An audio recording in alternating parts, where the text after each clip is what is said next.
পৃথিবীর কঠিন কাজ হলো নিজেকে সংশোধন করা, আর পৃথিবীর সহজ কাজ হলো অন্যের সমালোচনা করা।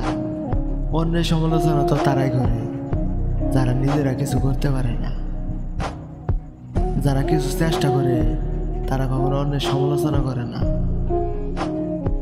হারাম টাকায় টেবিল ভর্তি খাবার খাওয়ার চেয়ে হালাল টাকায় সীমিত খাবার খাওয়া উত্তম।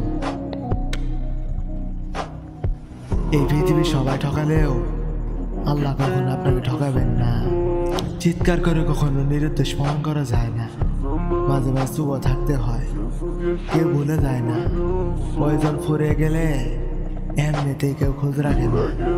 যে ধোকা দেয় সে চালাক নয়, আর যে ধোকা খায় সেও বোকা নয়, সে হলো বিশ্বাসী। যে নিজেকে ঠিক রাখতে পারে সে যেমন অন্যের জন্য বিপজ্জনক, তেমনি নিজের জন্য বিপজ্জনক। মানুষ কখনো মানুষের বন্ধু হয় না। বিপদে বললে এমনিতেই কেউ পাশে থাকে না। আগের মতো এখন আর মানুষের সাথে মিশি না, কারণ স্বার্থ ছাড়া কেউ সঙ্গ দেয় না।